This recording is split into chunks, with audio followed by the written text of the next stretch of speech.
Emergency alert. Do not go outside. At 2:13 a.m., my phone screamed with an emergency alert.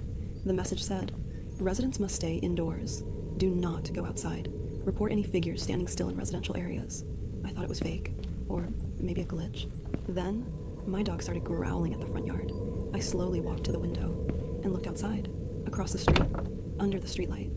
There was a tall figure, standing completely still, not moving, not turning, just facing the house. My phone buzzed again. Do not make eye contact with the figures. My heart started racing. I stepped back from the window. I waited, maybe 30 seconds. When I looked again, the figure was gone. The next morning, police cars were everywhere. Officers were measuring footprints.